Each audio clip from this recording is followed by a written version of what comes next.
Estás en vivo. Hola, buenas noches. Hoy iniciamos nuestra clase. Espero que todas estén bien, todos estén bien. Hoy seguimos hablando del maravilloso Museo del Louvre. Eh, este museo, que es pues un museo icónico en el mundo. Hoy vamos a hablar de vamos a ver obras. Las obras que he seleccionado y que hemos estado viendo son obras que yo considero, bueno, para mí casi todas son muy importantes, nada más que he tratado de traerles algunas de las obras como más emblemáticas que tiene el Museo del Louvre y que ha sido para ellos una cuestión, pues, como es un honor tener estas obras aquí en el museo. Ahora les voy a hablar de algunas particularidades que ha tenido el museo. Cuando el museo llega está la Segunda Guerra Mundial, marca un antes y un después en el Museo del Louvre. ¿Por qué? Porque se vio seriamente amenazado por los bombardeos alemanes y en ese momento toda la gente que trabajaba, que estaba en el Museo del Louvre, lo que hicieron fue quitar todos los marcos, que también los marcos en sí son marcos muy valiosos por el tipo de trabajo que tienen, y fueron quitando todas las obras. Entonces, todas estas obras y todas estas esculturas fueron trasladados, fueron cubiertos, fueron todos envueltos y fueron trasladados entre sacos de arena y cajas de madera lejos de París. Eh, no se imaginan la cantidad de obra que sacaron del museo y les ayudaron los dueños de castillos, los que tenían castillos por lo general en las afueras. Todos ellos ayudaron a conservar estas obras de arte para que no los judíos, perdón, no se las llevaran los alemanes. ¿Qué pasó? Para que los nazis no se llevaran estas obras, ¿por qué? Porque a la llegada de los nazis a París comienzan a confiscar obra de los judíos y saquean las casas de los judíos, se llevan todas estas obras maestras y cuando ellos llegan al Louvre se dan cuenta que pues ya no encuentran nada. ¿Por qué? Porque todas estas grandes obras ya las lograron sacar del Museo del Louvre. Entonces, ¿qué es lo que hacen ellos? Como ya tienen bastantes obras de todas las personas judías, de todas las familias que ellos han saqueado, entonces pues las tienen que guardar en algún lugar y deciden que el Museo del Louvre se convierta en una bodega. Y ellos ahí van acumulando todas estas obras que van requisando. Eh, Hitler tenía un proyecto, él quería crear un museo. Ya ven que era pintor, entonces él amaba el arte, supuestamente, pero un arte muy particular, y él quiere crear un museo que se iba a llamar Museo Linz, y a costa de todas estas obras que habían sido saqueadas y que también quería él tener del Museo del Louvre. O sea, él ya se hacía dueño de todas estas obras maestras. Bueno, entonces, cuando los nazis iban almacenando todas estas obras, eh, que les vuelvo a decir, adquirieron sobre los saqueos. Cuando termina la Segunda Guerra Mundial, todas estas obras quedan en esa bodega.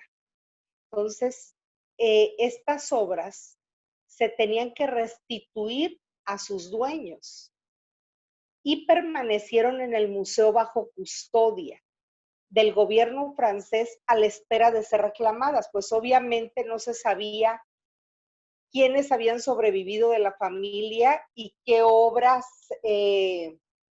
iban a reclamar. Entonces se hace custodio el gobierno francés de las obras y todavía hasta la fecha ha habido reclamos de estas obras, porque a estas obras que todavía existen en el Museo del Louvre, que no han sido reclamadas, se les llama obras huérfanas.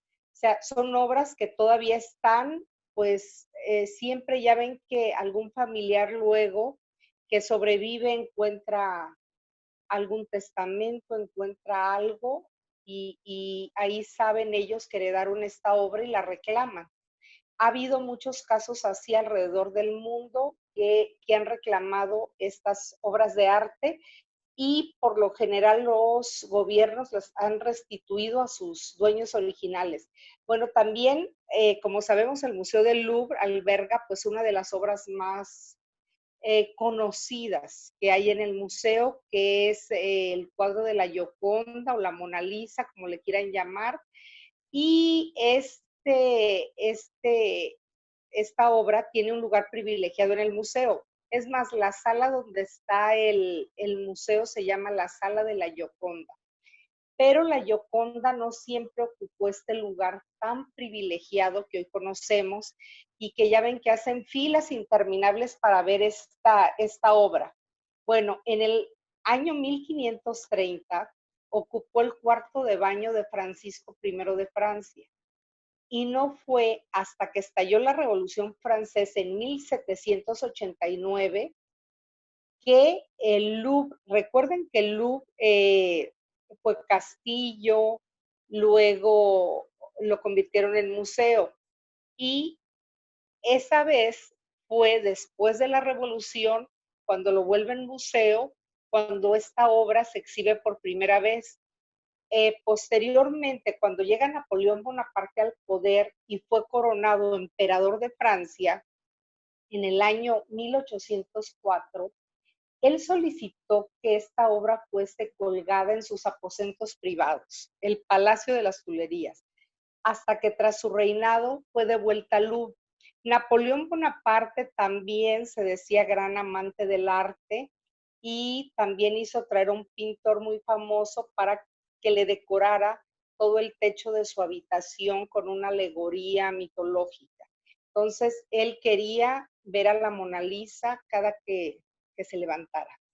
Bueno, esta obra, tras su reinado, es devuelta al Museo del Louvre y en el año 1911 es robada la obra, luego es devuelta nuevamente al museo y el cuadro, cuando les contaba de la Segunda Guerra Mundial, esta obra se esconde, es una de las obras que mandan a guardar y está en diferentes lugares de Francia para así evitar su destrucción y que no lo encontraran. Estuvo en el castillo de Amboise, estuvo en la abadía de Lochview y en el museo Angst Montauban. En todas esas partes estuvo la obra para tratar de conservarla.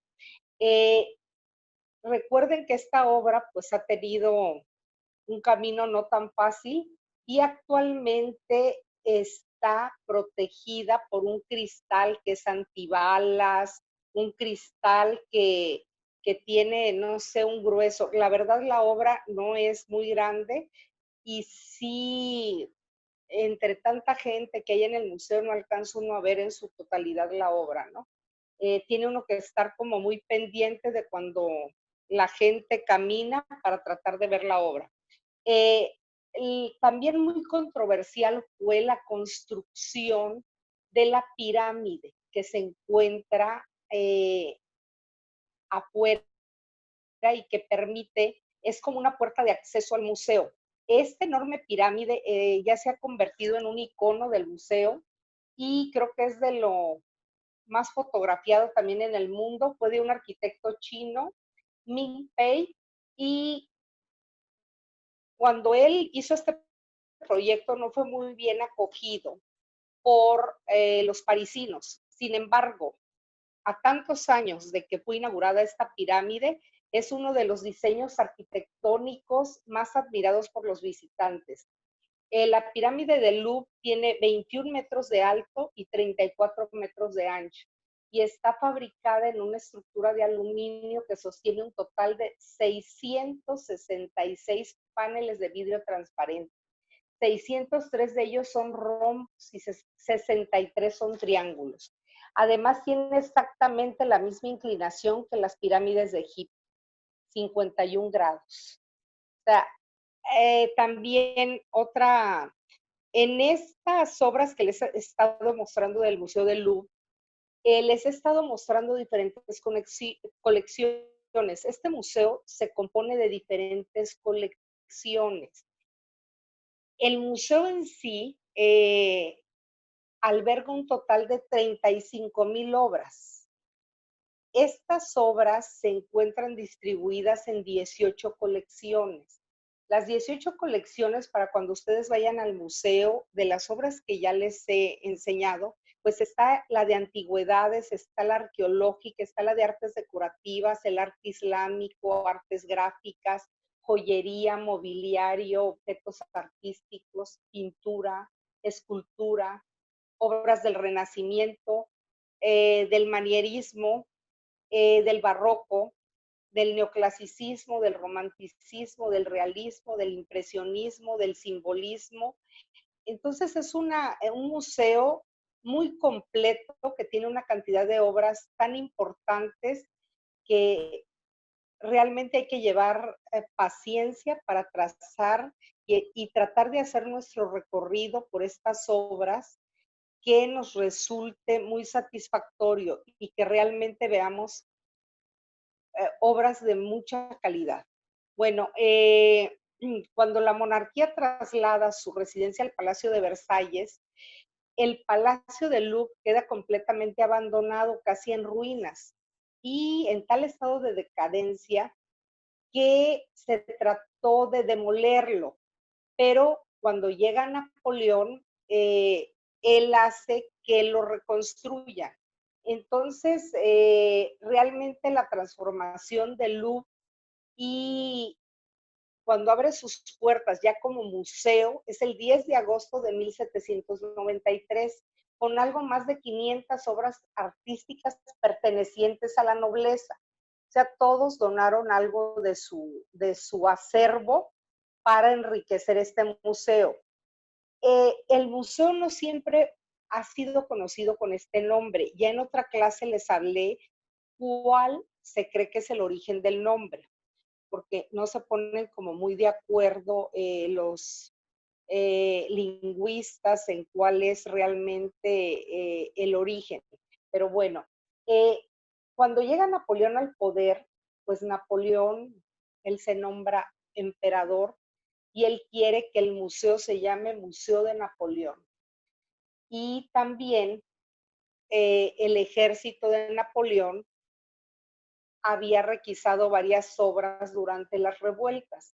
Pero cuando cae Napoleón en 1814, todas esas obras que el ejército de Napoleón había tomado es devuelta a sus legítimos propietarios. Y de ahí en adelante el museo sigue contando con el mismo nombre que lo conocemos hasta hoy, Museo del Louvre. Una de las cosas, de las obras más importantes que tiene el museo es que custodia el único ejemplar, ya se los mostré aquí, del Código de Hammurabi. Imagínense la importancia que tiene, que es lo único que existe en el mundo y ellos lo tienen. Entonces, la importancia que tiene esto, recuerden que esta obra viene de Mesopotamia y aproximadamente es del año 1760 a.C. Recuerden que les enseñé esta obra y está escrita en escritura cuneiforme, las leyes que dan lugar a este código y que sea uno de los más, bueno, el único que tienen, es lo más importante para mí del museo. hay obras. Miren, para mí un museo es como un lugar, yo siento que entro a un museo y para mí es como un lugar de culto. Eh, entonces, para mí ver esas obras es realmente tan importante porque estamos hablando de los principios de la humanidad, ¿no? De lo primero que se creó y de ahí luego viene nuestro derecho, el derecho que conocemos hoy en día. Es lo primero que existió en el mundo. Más o menos se calcula que la cantidad de visitantes que hay en el Museo del Louvre cada año es 8.5 millones de visitantes al año. Tiene una extensión de 60.600 metros cuadrados. Les vuelvo a decir, las obras que se exhiben en el museo, las que están en el museo son 35,000 obras, pero ahí les va. Bajo el museo, los que han ido al museo y les han llevado un recorrido por la parte de abajo, ahí están las bodegas del museo. En esas bodegas privadas del museo hay 380,000 obras que llevan no sé cuántos años, que algunas nunca se han mostrado, pero es una bodega que alberga esa cantidad. Imagínense la magnitud y el tamaño de lo que es este museo. Las colecciones más antiguas de este museo cuentan con más de 7,000 años. Y les vuelvo a decir, es algo, bueno, uno de los museos más reconocidos en el mundo y se dice que la Mona Lisa cuenta con un promedio de visitas de aproximadamente, imagínense la magnitud del número, aproximadamente de 20,000 visitas diarias.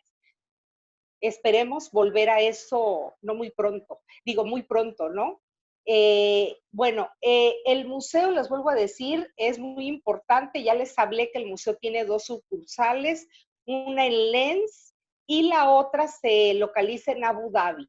Son las únicas dos sucursales que tiene el Museo del Louvre y en torno a este museo, pues hay muchas leyendas. Hay una leyenda de un cuadro que cuando termine la clase quiero que lo busquen ustedes a ver si lo encuentran en internet. Se llama Interior de una cocina. Yo se los voy a enviar. De Martin Trulling y es de 1815. Bueno, la leyenda es que en esa época ellos pensaban que el corazón humano segregaba una sustancia que se llamaba muni y que esta sustancia mezclada con óleos y aceites y aplicada sobre el cuadro otorgaba un efecto imposible de conseguir con ningún otro método. Entonces, en el siglo XVII, varios miembros de la monarquía francesa cedieron sus corazones para que fueran embalsamados una vez fallecidos y estos eran rápidamente adquiridos por los pintores. Uno de ellos, este pintor del que les estoy hablando, dicen que creen que adquirió el corazón de Ana de Austria, de María Teresa de Austria y la de duquesa de Montpensier, y que con esta sustancia, bueno, del corazón, con estos corazones, hizo esta obra. Bueno, son algunas de las leyendas que hay en torno a este maravilloso museo. Esta obra que están ustedes viendo aquí, empezamos con nuestras obras. Esta obra es de la Escuela Española. Esta obra se llama El entierro de San Buenaventura. Es de 1629 y es de Francisco Zurbarán. Estuvo realizada para el convento de San Buenaventura de Sevilla. Es una obra grande, mide 2,54 por 2,20 y esta obra, para que les voy a ir dando tips para cuando ustedes vayan a un museo, identifiquen las épocas de las obras. Esta obra, si la vemos, es del barroco. El barroco siempre nos va a dar unas líneas diagonales, unas líneas que nos van a hablar mucho la composición del cuadro como de teatralidad. están aquí ante la exposición del cuerpo de este fraile. Era un santo franciscano y se supone que él enferma gravemente y muere una semana después de que enferma, pero que tuvo terribles convulsiones y esas convulsiones hacían que fuera imposible administrarle el sacramento de la extrema unción. Entonces, los que estaban presentes dicen que se produjo un último milagro, pues ante la imposibilidad de él tomar la hostia, lo que le pasó es que la hostia traspasó directamente su pecho y así él ingirió la hostia. Si ven ustedes, el cuerpo del monje aparece vestido con las ropas propias para celebrar la liturgia y el sombrero que tiene es de cardenal. Si ven ustedes, le rodean diversos asistentes. Porque cuando él se enferma, había un concilio y estaban grandes jerarcas de la Iglesia Católica en este lugar. Bueno, aquí recrea Zurbarán en esta pintura este hecho milagroso del que nos hablan los que estuvieron presentes en este momento. Uno de los que está aquí, lo ven, el que tiene la corona, bueno, como una especie de corona, él es el Papa Inocencio V. Y se supone que también está el rey Jaime I de Aragón, quien en realidad no estuvo presente, porque ya se había ido perdón, el Papa no estuvo presente porque ya se había ido 6 días antes de la muerte del santo, porque estaban en el concilio, se enferma el santo y muere a los 7 días. Entonces algunos ya se habían ido, pero bueno, esta obra que les digo es una obra muy representativa de los temas que toca Zurbarán en su obra. La siguiente imagen, miren, esta obra es una obra encantadora. Tal vez ustedes no puedan ver, pero en la obra, en la parte de atrás, dice Infanta Margarita. Bueno, esta es la Infanta Margarita, se llamaba Margarita María Teresa de Austria. Es la misma de las Meninas, si la ven ustedes. Esta princesita siempre la retrató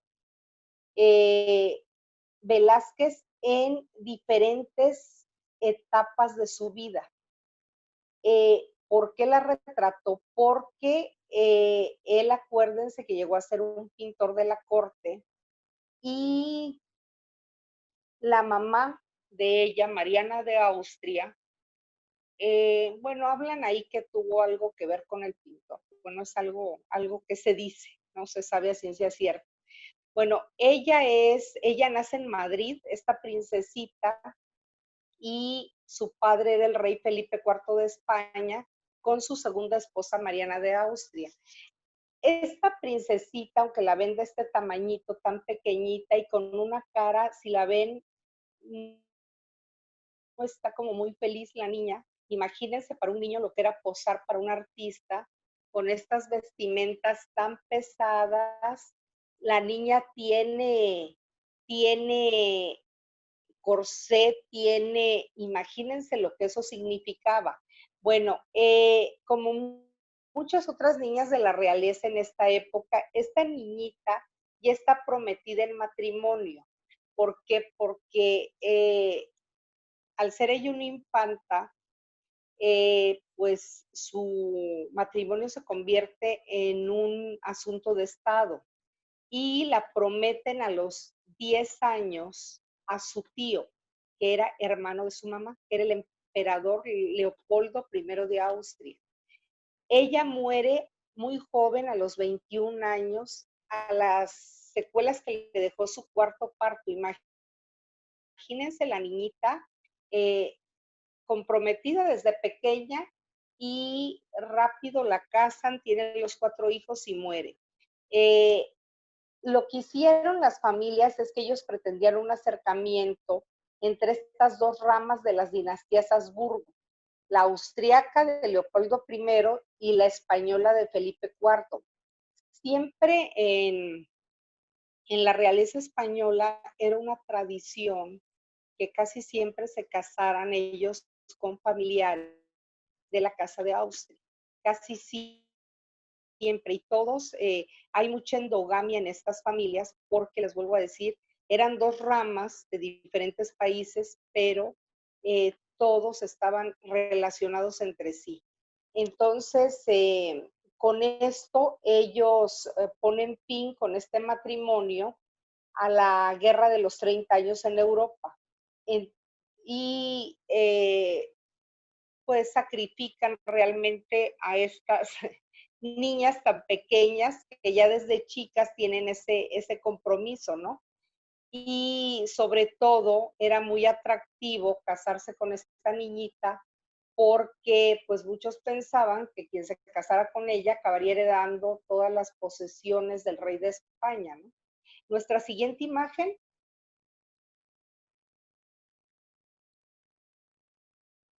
Miren, esta imagen es una imagen, bueno, a mí se me hace una imagen muy bonita, muy bien lograda. Se llama El joven mendigo y la pintó Bartolomé Esteban Murillo. Eh, esta pintura mide 1,37 por 1,15. Y si ven ustedes, es una escena muy íntima. Vean el manejo de la luz, cómo se refleja, y vemos al niño con algunas sombras en sus pies. El niño realmente, aunque sabemos por su vestimenta que es un niño mendigo, un niño muy pobre, el cuadro tiene algo que nos hace que no lo veamos como con lástima, sino el niño nos refleja cierta dignidad, que es lo que quiso hacernos ver el pintor. Es una obra que, a pesar del tema que nos toca, que siempre un niño mendigo pues nos va a mover el corazón, nos va a mover, nos va a dar estos sentimientos. El pintor lo trata de una manera tan magistral que hace que al niño lo veamos con un aire de grandeza, no lo vemos precisamente como un niño mendigo. Si ustedes abren la imagen, este cuadro es muy curioso porque el niño realmente lo que se está haciendo es, ¿cómo se dice? Expulgando. ¿Por qué? Porque en esa época, imagínense lo que es vivir en la calle y había muchas piojos, las ratas que traían todos estos animales, y él se está quitando un piojo de la camisa. Es una obra muy interesante. Y les digo, magistralmente lograda porque ahí tenemos todo ese trabajo de oscuridad y solo tenemos el reflejo de la luz que nos entra por la ventana. Bueno, la siguiente imagen. Miren, esta imagen es María Rita Barrenechea. Bueno, esta obra está pintada. Bueno, esta obra, si ven ustedes, ya vieron a quién pertenece. A ver si se acuerda. Es una obra del pintor, es muy característica de él, de Francisco de Goya y Lucientes. Bueno, esta es la marquesa de la Solana y condesa de Carpio por matrimonio. Esta mujer a la que él retrata, acuérdense que él hizo mucho retrato, era un genio en el retrato, Esta mujer fue una mujer muy ilustrada, fue la primera mujer vasca escritora en lengua castellana, de la que se conozca una obra que haya sido leída por mucha gente. También hizo una comedia. La comedia se llama La Haya y la obra esta de la que les hablo se llama Catalín. Ella estuvo muy relacionada con todos los círculos ilustrados, pues les vuelvo a decir, tanto su familia paterna como su familia, cuando ella se casa del marido, eran miembros de la Real Sociedad Vascongada de Amigos del País y de otras muchas económicas, que eran los que regían pues todo lo económico de esta zona del País Vasco. Esta señora, cuando Goya le hace el cuadro, fallece, fíjense que al poco tiempo. Eh, Ella estuvo les vuelvo a decir, ella llega a ser de las 14 mujeres que forman parte de estas sociedades de las que yo les hablaba. Es una mujer muy importante y su obra trascendió. Es reconocida como la primera mujer escritora de esta vasca. Bueno, la siguiente diapositiva. Miren, esta obra que tiene tantos personajes, tantos, es una obra muy impresionante. De esta obra, el pintor pintó, fíjense que pintó dos obras. Se llama Jacques-Louis David. Este pintor hizo dos obras prácticamente iguales. Una está en el Museo del Louvre y otra está en Versalles. Lo único que diferencia las dos obras es el vestido.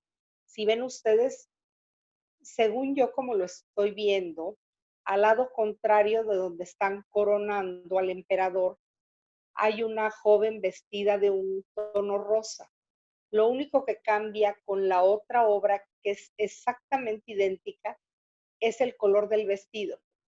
La de Versalles tiene un color que, si mal no recuerdo, es un color azul y esta es un color rosita. Bueno, esta escena que la ven ustedes tan llena de personas, terriblemente llena, bueno, se desarrolló esta escena el 2 de diciembre de 1804. Esta escena se llevó a cabo, una escena real, pues estamos realmente ante una fotografía, ¿no? De nuestra época. Esta escena se llevó a cabo en Notre Dame y está siguiendo Napoleón, si ven ustedes. Él dice que se iba a distanciar totalmente del protocolo de la monarquía y del antiguo régimen, que él quiere romper totalmente con la Casa de los Borbones, pero sin embargo lo que ven ustedes aquí es realmente la coronación de un monarca, ¿no? Entonces, siguió con los mismos lineamientos. Él se corona y es consagrado por la gracia de Dios. Por eso él se corona a sí mismo, porque dice que es, les vuelvo a decir, es consagrado por la gracia de Dios. Entonces, él es el que se pone la... Eh, Hay un mito que dice que según los que dejaron escrito presentes, los historiadores, dicen que no es cierto, pero a veces cuando van a ver algunos guías les cuentan esta historia que yo creo que no tiene nada que ver con la realidad, que dice que Napoleón en determinado momento le arrebata la corona al Papa y él la toma. Yo creo que no, yo creo que Napoleón tenía tan controlado todo que él ya sabía ya sabían todos que él se iba a autocoronar. Este gesto yo creo que ya estaba previsto y había sido aprobado por la iglesia. Entonces, si ven ustedes, hay como un púlpito en la parte de atrás, hay las personalidades de esa época sentada, están todos los dignatarios, toda la familia Bonaparte, están pues toda su gente de este nuevo régimen, la nueva nobleza del imperio, pues prácticamente es una nueva nobleza porque esta coronación es propia de un rey y él crea toda también una etiqueta. Miren, el que está de pie y que es el único protagonista de la escena, aunque vean ustedes cuántas personas, es Napoleón.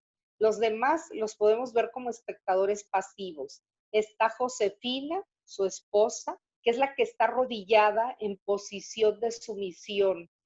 ¿Por qué? Porque en esa época, el código francés de esa época así lo dice. La esposa tenía que ser respetuosa con el esposo. Y ella recibe también la corona de manos del marido, no del papa. Está también la madre, bueno, en la pintura se encuentra la madre de Napoleón, María Leticia Ramolino, y realmente ella no asistió a la coronación porque Napoleón había peleado con su hermano Luciano y el padre de Napoleón ya había muerto y la madre le pide al príncipe que le asigne un lugar de honor y no quiere Napoleón y por lo tanto ella no va y también por la desavenencia de Napoleón con su hermano, pero Napoleón le incluye en la obra como si ella hubiera estado ahí. Eh, esta tela, esta obra, se hizo en el taller. Estos pintores de esta época, para hacer estas obras tan magníficas, tan grandes, tenían mucha ayuda. ¿Por qué? Porque tenían que tener un equipo muy grande para llevar a cabo todas estas obras y para haber hecho bocetos de la ropa, son como fotos nuestras. Entonces hay que haber gente que hiciera todos estos bocetos para posteriormente hacer estas obras. Napoleón fue uno de sus pintores favoritos y le dio toda la gratitud al pintor porque le gustó mucho la obra. Y les vuelvo a decir, la obra está repetida 2 veces y el único cambio es en este detalle, en uno de los vestidos. Y si mal no recuerdo, creo que el vestido es en la hermana de Napoleón. También está Luis Bonaparte, que recibe el título de rey de Holanda y se casa con la hija de Josefina, igual que los monarcas anteriores, comienza a otorgar títulos nobles y casa a los familiares entre sí. ¿Para qué? Para tener el poder totalmente. También está el hijo de Bonaparte, es el hijo de Luis Bonaparte, perdón, y de esta joven, hija de Josefina, la que casa, que es un joven y le ponen Napoleón Carlos Bonaparte. También están las hermanas de Napoleón, que les vuelvo a decir que casi estoy segura que una de las hermanas es la que solo hay ese cambio de color de vestido. Está el tercer cónsul de Napoleón, está el archicanciller del imperio, en una serie de figuras tan importantes que están en esta obra. Hay obispos, está el arzobispo de París llevando una cruz en la mano, está Pío VII, que aparece sentado sentado atrás de Napoleón y su mano derecha tiene un gesto de bendición. No lleva ni tiara ni la mitra que llevan los arzobispos. Yo creo que esto es por efecto de que Napoleón aquí estaba demostrando que el poder lo tenía él. Y les vuelvo a decir, como él estaba siendo consagrado por la divinidad directamente de Dios, entonces pues él era ahí el personaje más importante. Este es un cuadro, algunas que tal vez ya hayan visto este cuadro, es un cuadro eh, que no se cansa uno de verlo porque ve uno tantos personajes, la moda de esa época, todas las mujeres ricamente ataviadas, todos los personajes bueno, de la nueva realeza que hay, todos los cancilleres, toda la gente del gobierno de Napoleón, todos los obispos, arzobispos. Es una escena que Jacques-Louis David la logró muy bien. Él era especialista en este tipo de escenas. Fue un pintor, les vuelvo a decir, muy reconocido y gozó de muchos favores de estos gobernantes. Bueno, esta obra que viene a continuación, si cambiamos la imagen, por favor. Miren, esta obra se llama La nave de los locos y es del Bosco. El Bosco, recuerden, vivió en 1500, no, nació como en el año 1400, finales del 1400, y esta obra él la realiza como en el 1503. Esta obra es como de 1503. Es una obra, no es muy grande, mide 58 centímetros por 33 centímetros. Y el pintor, recuerden que es un pintor de los Países Bajos y es óleo sobre tabla. Recuerden que en esta época todavía estas obras manejan mucho la tabla, la madera. Todavía no pintan muchas veces sobre lienzo. Esta obra llega al museo en 1918 y les vuelvo a decir, la datación de la obra más o menos es esa fecha que creen, pero todas las obras del Bosco tienen a veces errores en cuanto a la datación porque fue un pintor también prolífico, hay mucha obra de él en varios museos y es muy fiel él a la tradición de la pintura flamenca. Se dice que él, en el apogeo del pintor, en esa época, estos países estaban bajo graves conflictos sociales y la pasaba por una profunda crisis. Casi siempre él vamos a ver en sus obras existe gran perspectiva. Siempre también hay muchos personajes, ustedes seguramente ya han visto obras del Bosco, a veces son un poco, él se llamaba Jerónimo Bosch. Estas obras a veces son un poco confusas, a veces un poco inquietantes y son un poco surrealistas. Estas escenas las volvemos a ver ya con la llegada de los surrealistas. Bueno, esta obra, si ven ustedes, describe como la locura de la humanidad pecadora. Él en sus obras como que hay mucha moral, siempre hay algunos humanos que están bebiendo, comiendo, y él decía que no empleaban ellos como la vida de una manera útil, ¿no? Sino que criticaba mucho las costumbres de la sociedad de su época y pintó varias escenas alegóricas como esta, incluidos varios grupos sociales, incluido el clero. En el primer plano de la pintura, si ven ustedes, eh, en los personajes hay algunas personas del clero. Si ven, se ve como un fraile, el fraile nos parece como un fraile franciscano, hay una monja, y todo eso era alusivo a los vicios y a las costumbres que se tenían. Él decía que en estas obras no reinaba la cabeza, sino el vientre.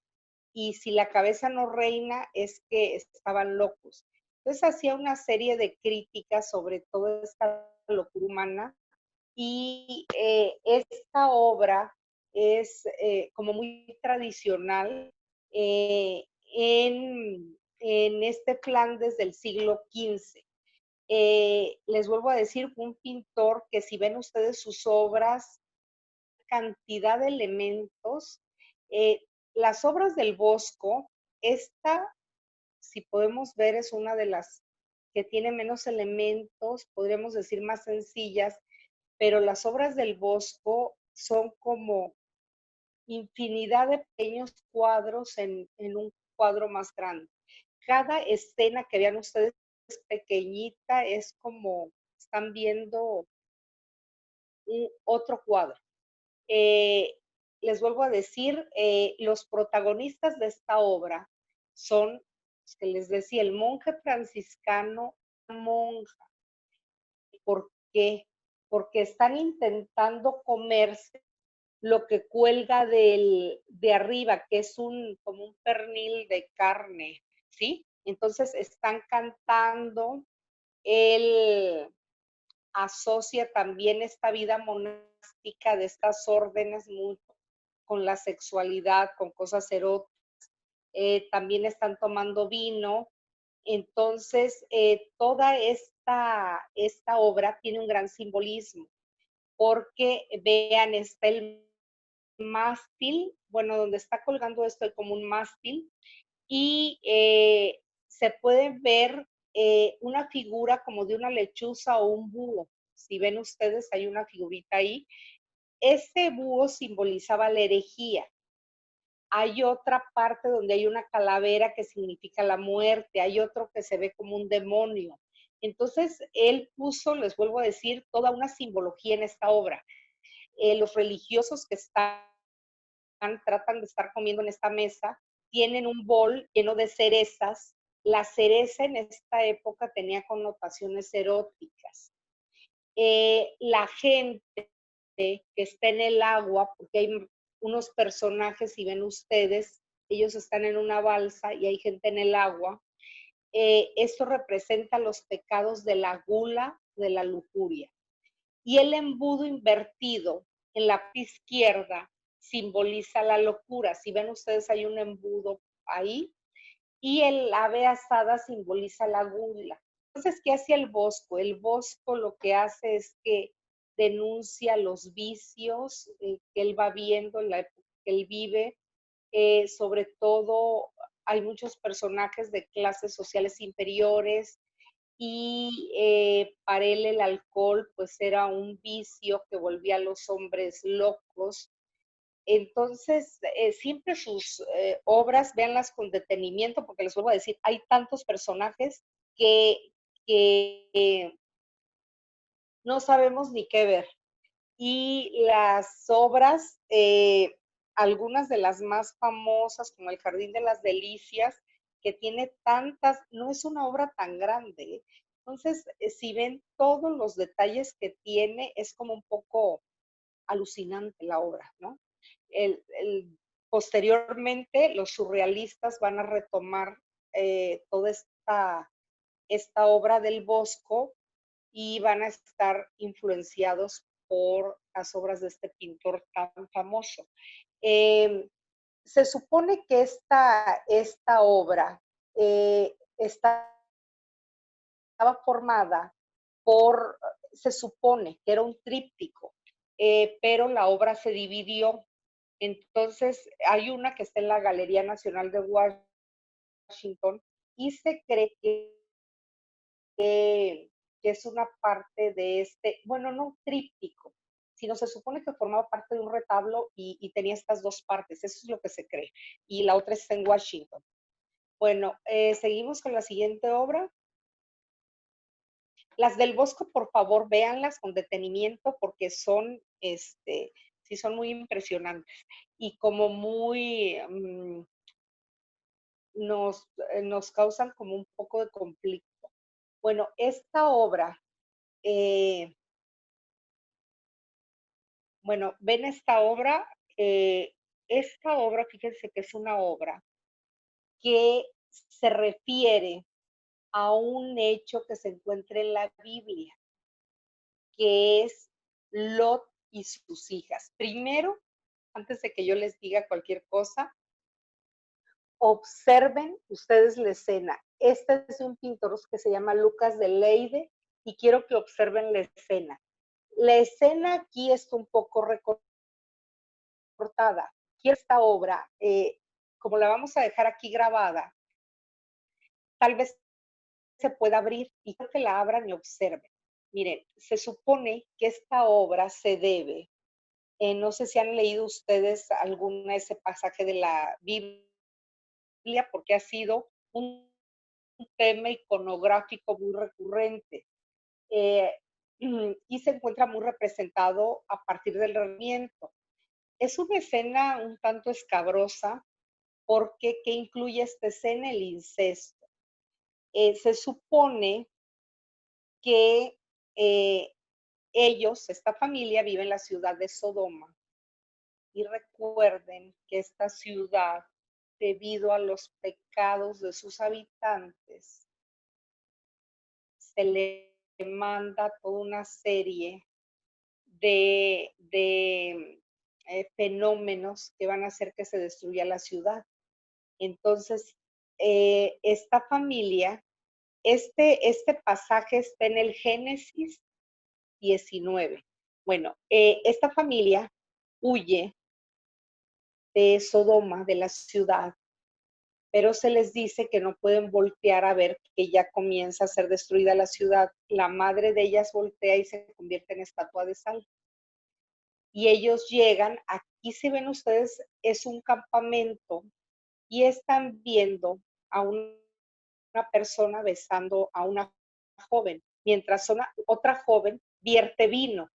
Bueno, al fondo es una escena, les digo, muy curiosa, porque se ve que del cielo están cayendo, podrían ser como un meteoro que se hubiera despedazado, está cayendo fuego, y a un lado se ve, pues podríamos decir como un meteoro también que va cayendo. Entonces ya está la destrucción de la ciudad, pero ¿qué pasa? Les digo, es un caso de incesto que hay porque se supone que las hijas, al ver que es inevitable, que como se va a destruir la ciudad, su destino va a ser la soledad, deciden emborrachar a su padre y tener relaciones sexuales con él para quedarse embarazadas. Entonces, en este momento, nada más que aquí el pintor lo que hace, que fue muy comentada esta pintura en la época que la hizo, porque acuérdense que en esta época todavía hay concilios vaticanos que deciden cómo se va a interpretar la historia de la Biblia. Si aún hoy en nuestros días es tan polémico tratar estos temas, imagínense en esta época. ¿Por qué? Porque aquí lo que estamos viendo, aquí nos estamos viendo a Lot borracho y la hija tratando de abusar de él, sino la escena es al revés. Estamos viendo que el hombre está abrazando a la hija y tratando de besarla. Bueno, entonces se supone que ellas logran su cometido, se embarazan y cada una tiene un hijo. Uno se llama Moab y otro Benamí. De ahí descienden los moabitas y los amonitas respectivamente. Entonces es un tema, les digo, muy controversial, que lo han representado muchos artistas. Lo ha representado Lucas Cranach el Viejo, Lucas Van Leyden, que es él. Lo ha representado Aldofer, Bonifacio de Pitati, Tintoretto, Massis, Francesco Furini, Jordans. Jordans era del taller de Rubens, Orazio Gentileschi, Artemisa Gentileschi, entonces Gustave Courbet, una infinidad de pintores han representado este tema, pero este pintor lo que hizo aquí, les vuelvo a decir, que le dio ese giro, le dio ese, que aquí la escena se ve que realmente el que está abusando es él. Bueno, seguimos con la otra imagen.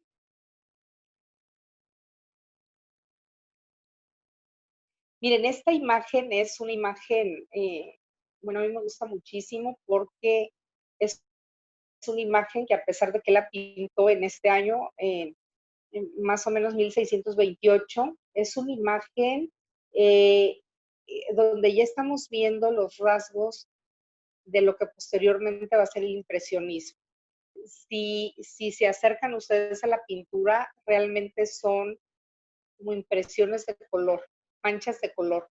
Esta pintura se llama La Gitana y es de Peter Franz Hals, y también esta pintura es óleo sobre madera. Esta pintura ya es del barroco y mide 58 centímetros por 52 centímetros. Y les digo, es una pintura no muy grande. Me gusta mucho porque aparte nos da una frescura y es la primera vez que en esta época se pinta a una mujer que vea la dentadura. Por lo general, las mujeres siempre tienen la boca cerrada. ¿Y qué nos está dando? Nos está dando una imagen de una persona como muy desenvuelta, con mucha expresión, un carácter provocativo. Si ven el vestido está como un poco abierto y vean la mirada y la boca entreabierta. Se decía que realmente no era gitana, sino que era más bien una prostituta. Entonces, este pintor logra lo que podríamos considerar como en nuestra época una instantánea, ¿no? De esta mujer. Se supone que este pintor iba mucho a los bajos fondos de Harlem, que es una parte de los Países Bajos, y era un tema habitual en su obra. Las personas de muy bajo nivel económico, ¿no? Entonces él retrataba, le gustaba mucho retratar a estas personas con esta pincelada suelta que él tenía. Mucho empaste tenían estas pinturas y les vuelvo a decir, se anticipa al impresionismo 2 siglos y medio antes. Entonces es una muchacha que nos resulta, ¿cómo les podríamos decir? Alegre, pero al mismo tiempo como triste. Entonces es un retrato realmente muy bien logrado. La luz se centra solo en la cara y en el busto. Les vuelvo a decir, es un retrato que a mí me gusta mucho. Seguimos con la siguiente imagen. Creo que ya terminamos. Dejamos esta imagen ya para la siguiente clase. Creo que la siguiente clase ya vamos a terminar el Museo del Louvre y vamos a comenzar con el Museo del Prado. ¿Quieren hacerme alguna pregunta? ¿Tienen alguna pregunta que hacerme para que puedan abrir sus micrófonos?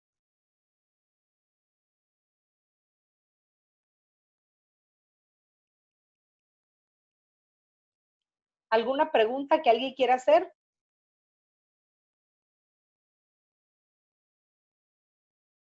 Las oigo. Si alguien quiere hacer una pregunta, nada más abran su micrófono, por favor. Ana, de estas obras que vimos hoy, En el recorrido virtual que se puede hacer ahorita en el Louvre, ¿cuál recomendarías que viéramos? Mira, como les dije, seleccioné obras de acuerdo a diferentes escuelas, pero yo creo que estas obras a lo mejor a veces son más conocidas o tenemos más acceso a las obras de la escuela española, todos conocemos un Goya, un Velázquez, pero estas obras de toda esta escuela flamenca realmente son excepcionales, ¿eh? Las obras, yo recomendaría que conozcan las obras de estos artistas flamencos de los Países Bajos. ¿Alguna otra pregunta?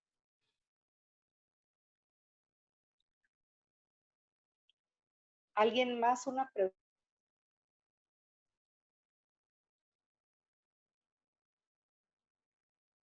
Bueno, si no tienen preguntas, nos vemos para la próxima clase. Y espero, les vuelvo a decir, terminamos ya el Museo del Louvre para la próxima clase.